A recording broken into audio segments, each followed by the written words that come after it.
আজকের এই ভিডিওতে জানবো যে টপাররা কি রুটিন ফলো করে। তাদের এই রুটিনটা খুবই সহজ, তাই যে কোনো স্টুডেন্ট ফলো করতে পারবে।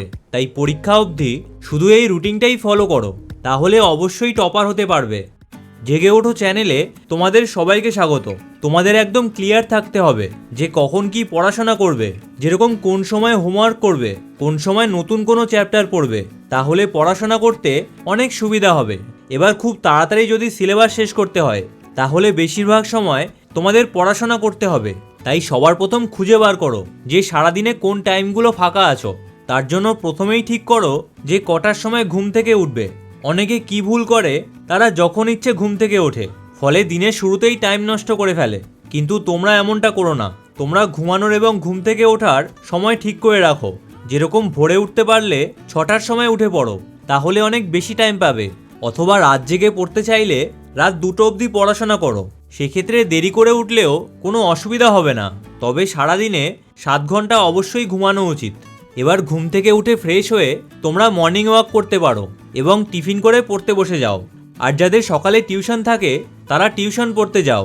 তবে পড়তে যাচ্ছ মানে এই না যে পড়াশোনা না করে আড্ডা মারছো। তাই টিউশন গিয়ে ভালো করে পড়াশোনা করো এবং যেই পড়াটা বুঝতে পারছো না সেটা টিচারকে জিজ্ঞেস করো। কারণ টিচাররা যদি ঠিক করে বোঝান তাহলে অর্ধেক পড়া সেখানেই মুখস্থ হয়ে যাবে। এরপর খাওয়া দাওয়া করে স্কুলের উদ্দেশ্যে বেরিয়ে পড়ো।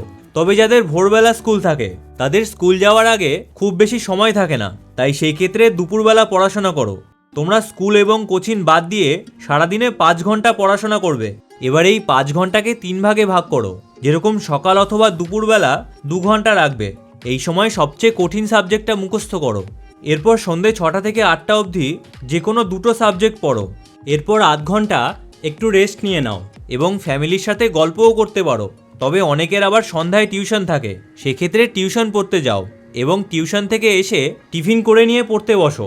এবার 8:30 থেকে 9:30 অবধি যে 1 ঘন্টা থাকবে, সেই সময় সারাদিনে যা যা পড়েছো সেগুলো একবার রিভিশন করে নাও। এবার সারাদিনে দেখবে এমন কিছু সময় থাকে যেই সময় একদমই পড়তে ইচ্ছা হয় না, ফলে ওই সময়টায় আমরা মোবাইল দেখতে শুরু করি। দেখো, ওই সময়টাকেই কাজে লাগাবে।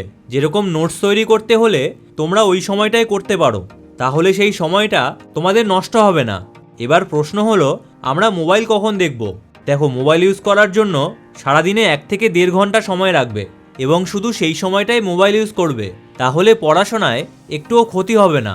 তবে সারাদিনে 1 ঘন্টা অবশ্যই খেলাধুলার জন্যও রাখবে, তাহলে মাইন্ড একদম ফ্রেশ হয়ে যাবে।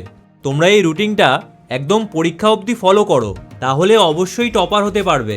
তবে সমস্যা হলো, আমাদের পড়াশোনা করতে একদমই ইচ্ছা হয় না। আমরা জানি যে পড়া বাকি আছে, তবুও পড়া ফেলে রাখি। কারণ যখনই পড়তে বসার সময় হয় ভাবি কাল থেকে পড়ব, কিন্তু কখনোই আর পড়া হয় না।